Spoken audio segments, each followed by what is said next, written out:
Alright, so this is just a quick review for the new Enola Holmes 2, that just came out on Netflix today.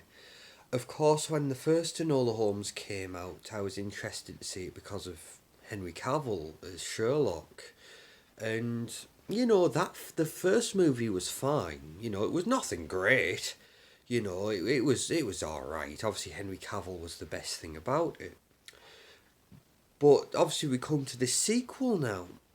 And I do have to say that with this sequel, they made some significant improvements. I felt that overall, this film is much stronger than the first movie.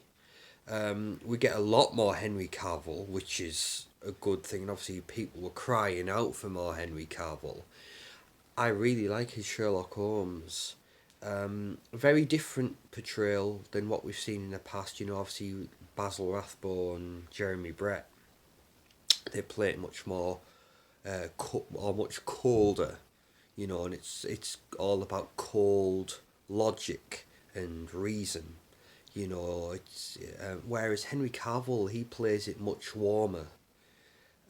He still has the moments, where you think, yeah, that's Sherlock Holmes, where, he can cut someone down in the tracks, he can. So he does, like the traditional traits that you would expect from Sherlock, they do flare up throughout, so that's good. But it does have a lot in common, and I said this when the first movie came out.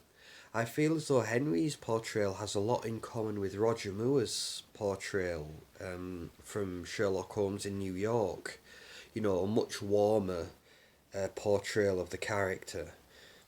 But yeah, it's a solid movie.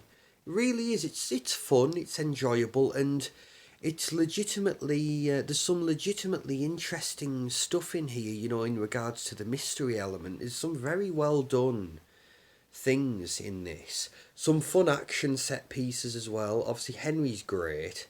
You get more of Helena Bonham Carter in this. She has some really good stuff in here too. There's some nice emotional family moments between Helena Bonham Carter and Millie Bobby Brown. Millie Bobby Brown again, obviously, she's so likable and she has a tremendous screen presence and charisma. She really carries this Enola Holmes off well, and the whole fourth wall breaking aspect as well. She pulls that off perfectly. David Thewlis, of course, is in this one.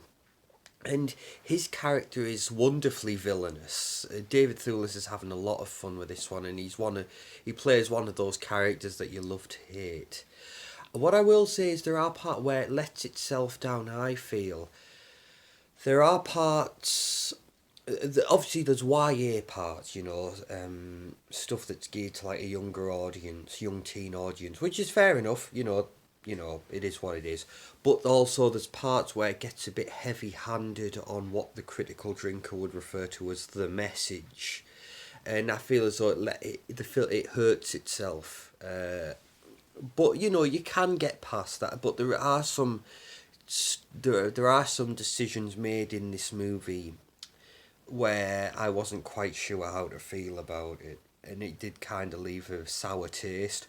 But for the most part, I did enjoy this, and I felt it was a solid movie and a step up from the first one. And I really hope we get to see more Henry Cavill as Sherlock Holmes. Obviously, thank goodness he's back as Superman now, and I appreciate that's going to take up a lot of his schedule.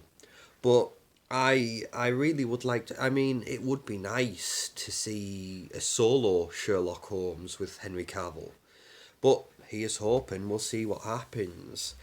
But yeah, again, obviously, if you're interested, check it out. If you've got Netflix already, you've got nothing to lose. But thank you for indulging me. That was just my quick thoughts. I enjoyed this one more than the first one. This one, I would. The first one I never need to see again. But this one I would genuinely go back and rewatch. So I think that says a lot. Thank you for indulging me. I will see you all in the next one. Thank you, everyone. Bye bye.